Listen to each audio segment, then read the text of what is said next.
Bien-aimés dans le Seigneur, loué soit Jésus-Christ et merci de nous rejoindre dans ce rendez-vous hebdomadaire qui nous permet à nous, fidèles chrétiens et chrétiennes, de nous familiariser, de décortiquer les textes liturgiques du dimanche, jour du Seigneur. Bien-aimés de Dieu, dans une société qui veut tout tirer, tout juger et tout exclure instantanément, l'évangile de ce dimanche nous livre une clé de sagesse monumentale. Dieu fait confiance au temps, car il fait confiance à notre liberté. Alors, comment laisser germer le meilleur de nous-mêmes au milieu des tempêtes de nos vies? C'est tout l'enjeu de notre méditation aujourd'hui dans Dies Domini. Bienvenue, soyons donc à l'écoute.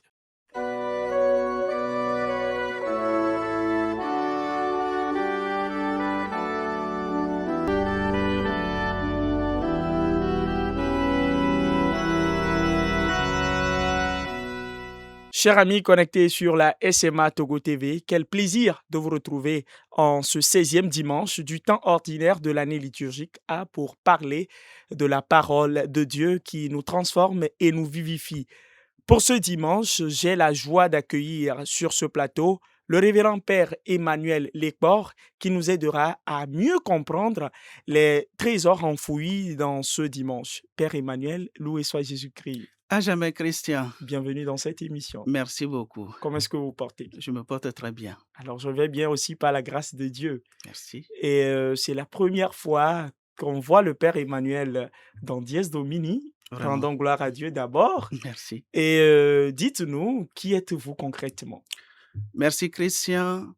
Je suis le Père Emmanuel Lacbo. Je suis vicaire à la paroisse Immaculée Conception d'Aveta, avec pour curé le Père Charles Cordou, que je salue de passage. Je suis ordonné prêtre le 16 août 2025. Donc, bientôt un an. Bientôt un an. Ah oui. Ok, ok. Très bien. Alors, Père Emmanuel, c'est un plaisir de partager ce plateau avec vous. Nous Merci. allons parler des textes liturgiques de ce 16e dimanche. Mais avant de parler de ces textes liturgiques, je vais vous demander de nous faire lecture de l'évangile de ce dimanche. Évangile de Jésus-Christ selon saint Matthieu. En ce temps-là, Jésus proposa cette parabole à la foule. Le royaume des cieux est comparable à un homme qui a semé du bon grain dans son champ. Or, pendant que les gens dormaient, son ennemi survint. Il sema de l'ivraie au milieu du blé et s'en alla. Quand la tige poussa et produisit l'épi, alors l'ivraie aussi apparut. Les serviteurs du maître vinrent lui dire, « Seigneur, n'est-ce pas du bon grain que tu as semé dans ton champ? D'où vient donc qu'il y a de l'ivraie? » Il leur dit, « C'est un ennemi qui a fait cela. » Les serviteurs lui disent, « Veux-tu donc que nous allions l'enlever? » Il répond, « Non.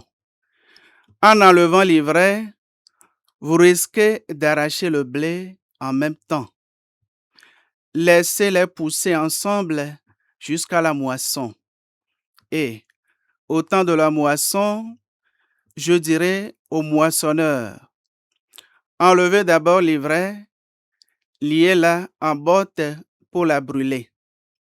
Quant au blé, ramassez-le pour le rentrer dans mon grenier. » Il leur proposa une autre parabole. Le royaume des cieux est comparable à une graine de moutarde qu'un homme a prise et qu'il a semée dans son champ. C'est la plus petite de toutes les semences, mais quand elle a poussé, elle dépasse les autres plantes potagères et devient un arbre, si bien que les oiseaux du ciel viennent et font leur nid dans ses branches. Il leur dit une autre parabole. Le royaume des cieux est comparable au levain qu'une femme a pris et qu'elle a enfouillé dans 3 mesures de farine jusqu'à ce que toute la pâte est levée. Tout cela, Jésus le dit aux foules en parabole, et il ne leur disait rien sans parabole, accomplissant ainsi la parole du prophète. J'ouvrirai la bouche pour des paraboles, je publierai ce qui fut caché depuis la fondation du monde. Alors, laissant les foules, il vint à la maison. Ses disciples s'approchèrent et lui dirent, « Explique-nous clairement la parabole de l'ivraie dans le champ. » Il leur répondit, « Celui qui sème le bon grain, c'est le Fils de l'homme. Le champ, c'est le monde. Le bon grain, ce sont les fils du royaume. L'ivraie, ce sont les fils du mauvais. L'ennemi qui l'a semé, c'est le diable. La moisson, c'est la fin du monde. Les moissonneurs, ce sont les anges. De même que l'on enlève l'ivraie pour la jeter au feu, ainsi en sera-t-il à la fin du monde. Le Fils de l'homme enverra ses anges et ils enlèveront de son royaume toutes les causes de chute et ceux qui font le mal. Ils les jetteront dans la fournaise. Là, il y aura des pleurs et des grincements de dents. Alors, les justes resplendiront comme le soleil dans le royaume de leur Père. Celui qui a des oreilles, qu'il entende. Acclamons la parole de Dieu. Louange à toi, Seigneur Seigneur Jésus. Jésus. Merci, Père Emmanuel, Je vous pour en prie. la lecture de ce test de l'Évangile. Alors, comme nous avons l'habitude de le faire, avant d'entrer dans le questionnaire pour la compréhension, situez-nous ce test de l'Évangile dans son contexte. Merci beaucoup pour la question. Je dirais tout d'abord que l'évangile de Matthieu a été écrit vers 80 et 90 après Jésus-Christ. Et le thème, ou bien l'objectif qui avait guidé Matthieu en rédigeant son texte, il adressait son message à une communauté judéo-chrétienne qui a été confrontée à la persécution parce que le maître n'y est plus. Alors, Matthieu, au début de son chapitre, il a cité certains patriarches. Dans la généalogie de Jésus, il a cité certains patriarches pour montrer au peuple juif d'abord que le Messie qu'il attendait, c'est le Christ Jésus. Et donc, pour leur présenter aussi que Jésus est le nouveau Moïse. Ok. Et donc, le nouveau Moïse a aussi prononcé des discours comme l'ancien Moïse. Et donc, le discours de Jésus a été rassemblé, bien les discours de Jésus ont été rassemblés en 5 grands groupes par Matthieu. Et nous en sommes au 3e groupe, les paraboles. Et donc, les paraboles, dans ce 13e chapitre du livre de Matthieu, est subdivisé en 7 paraboles. Et l'évangile, bien la péricope évangélique que nous venons d'écouter, rassemble 3 paraboles immédiatement. Merci. Très bien. Alors, Père Emmanuel, pour le commun des mortels, que signifie une parabole? D'accord. La parabole, c'est une manière d'exprimer quelque chose qu'on ne peut pas comprendre immédiatement. Et donc, le prédicateur renvoie à l'intelligence de l'auditeur à réfléchir un peu avant que l'explication ne vienne compléter ce qu'il a déjà compris. C'est ce que je peux dire de la parabole. Et qu'est-ce qui amène souvent le prédicateur à utiliser cette méthode, d'autant plus qu'il est facile de dénoncer les choses immédiatement? Je dirais que la parabole, Jésus n'a pas été le premier à les utiliser. Les paraboles ont été utilisées par des auteurs avant Jésus. Et Jésus aussi en fait usage pour livrer un message. Donc, utiliser la parabole, c'est d'abord transmettre un grand message. Donc, les paraboles nous aident d'abord à tourner nos méninges avant que l'explication ne vienne. Donc, l'usage des paraboles dans un discours est primordial. Très bien. Alors, Père Emmanuel, dans la parabole, le maître refuse que les serviteurs arrachent tout de suite les livrets, de peur de détruire aussi le bon grain. Alors, face aux injustices et au mal que nous voyons chaque jour autour de nous, pourquoi Dieu choisit-il cette patience qui nous dépasse souvent plutôt qu'une justice immédiate? Merci beaucoup pour la question. Avant de répondre à cette question, je dirais peut-être pourquoi le mal? D'où vient-il? L'origine du mal. Bon, ceci nous renvoie un peu au livre de la Genèse pour nous dire que Dieu n'a pas créé le mal. Tout ce que Dieu a fait est bon. Et donc, l'origine du mal, quand on lit bien le livre de la Genèse, on voit que Dieu a créé toute chose qui est bon. Et maintenant que l'ivraie est venu après, le diable est venu tromper l'homme afin qu'il désobéisse à Dieu. Et donc, c'est par là que le mal est entré dans le monde. Et je dirais encore que dans le livre du Deutéronome, le Seigneur propose deux choses au monde entier, ou bien d'abord au peuple juif par le biais de Moïse. Il leur dit que je présente deux choses devant vous aujourd'hui, la vie ou la mort, la bénédiction ou la malédiction.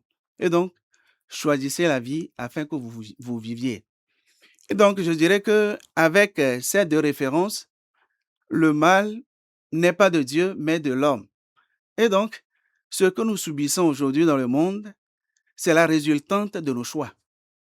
C'est nous qui avons choisi la souffrance. C'est nous qui avons choisi les injustices, les inégalités sociales. Et voilà pourquoi nous subissons maintenant les conséquences. Mais ça ne s'arrête pas là. Ok. Dieu patiente parce que sa pédagogie est différente de la nôtre.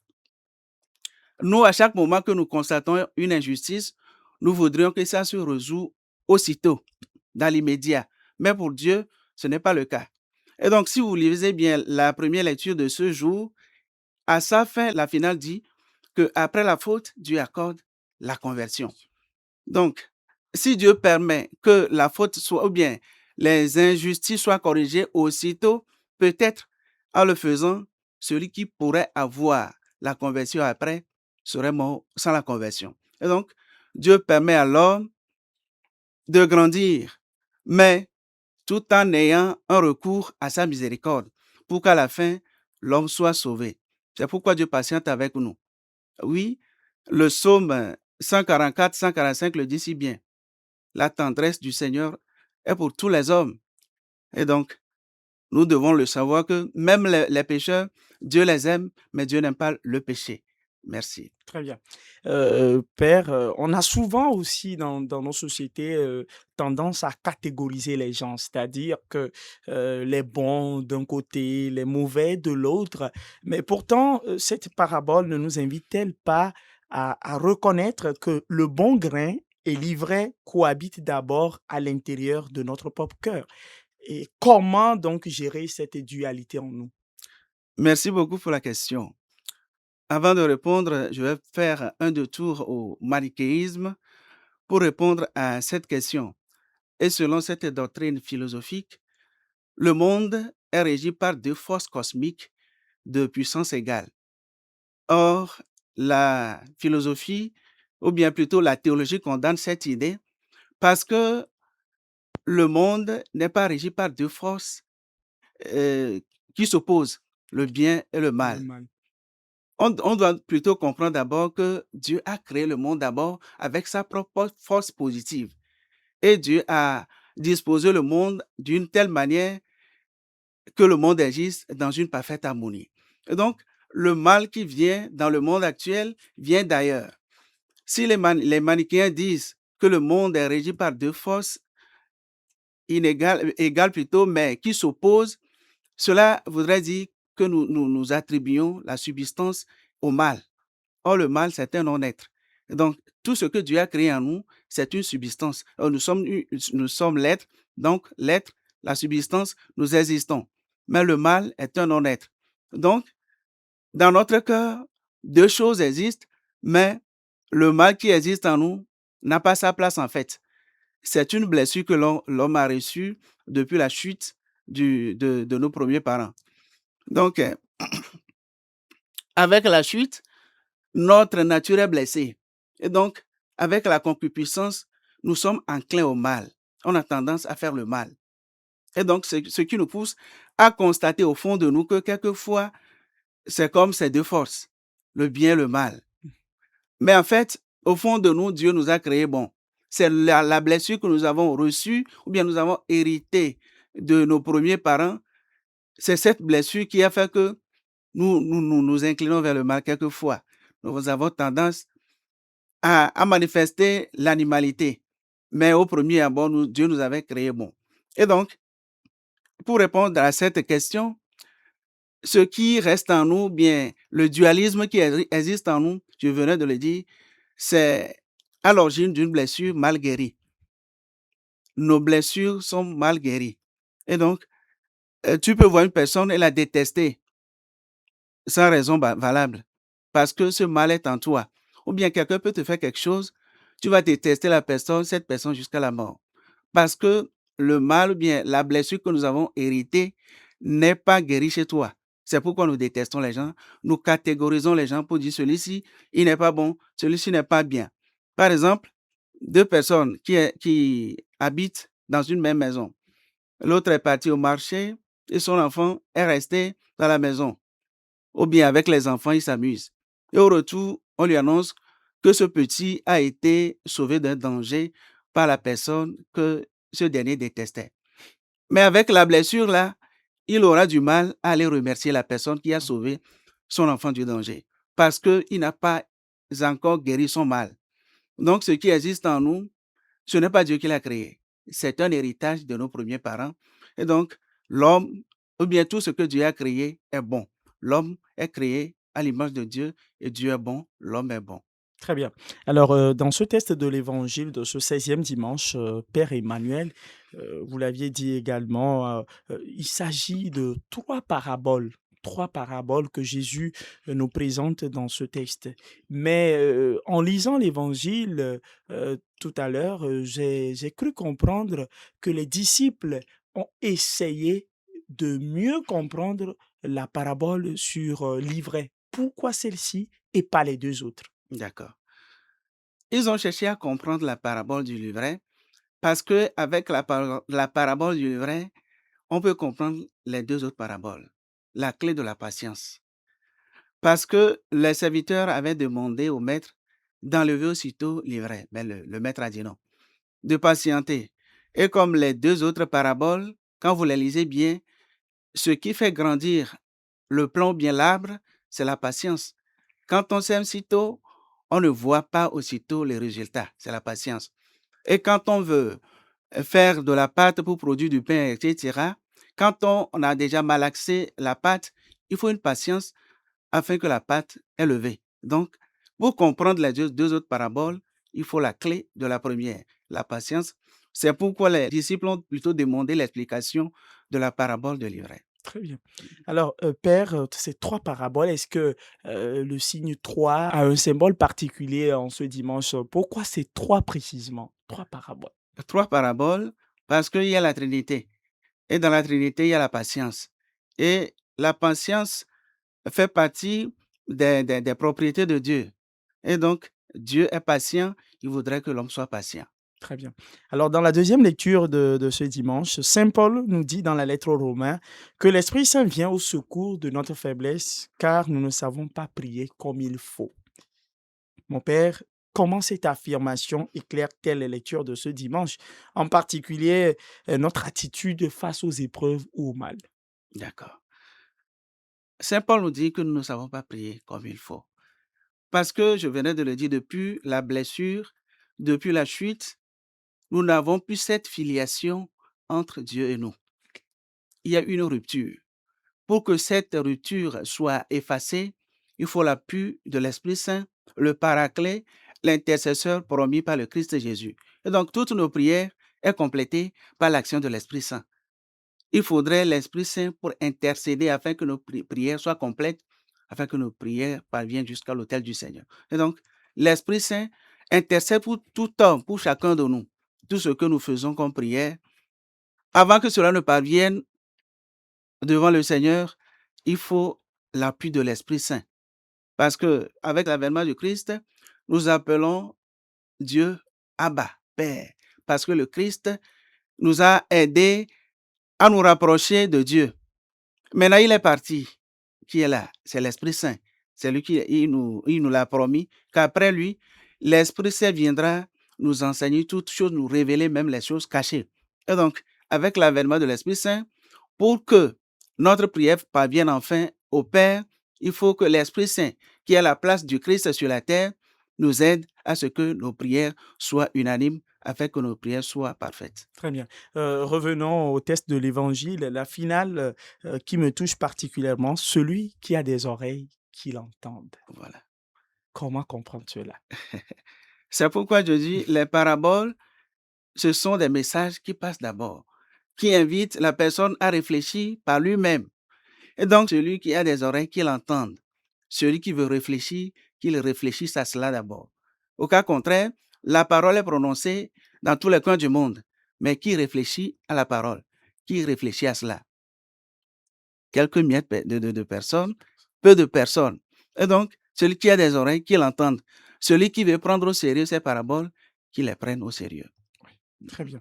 Alors, si vous deviez résumer, Père Emmanuel, l'appel à l'action ou l'attitude spirituelle que chaque fidèle devait adopter tout au long de cette semaine qui s'ouvre, quel serait-il?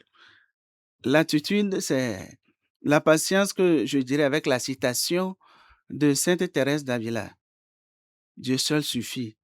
Que rien ne te trouble, ô mon âme. Que rien ne t'effraie, car tout passe. Dieu seul suffit.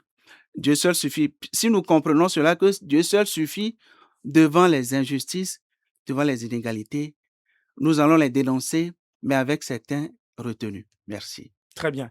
Merci, Père Emmanuel Leport, de nous avoir aidés, nous avoir guidés dans les tests liturgiques de ce dimanche. Je vous en prie. Alors, bien de choses, bien de salutations à toute la paroisse d'Aveta. Merci beaucoup. Très bien. Bien-aimés dans le Seigneur, nous sommes arrivés au terme de Dies Domini pour ce 16e dimanche ordinaire. Merci à vous de nous avoir suivis. Rendez-vous la semaine prochaine pour un nouveau numéro. Jusque-là, portez-vous bien et que la grâce de Dieu vous accompagne toujours. Au revoir.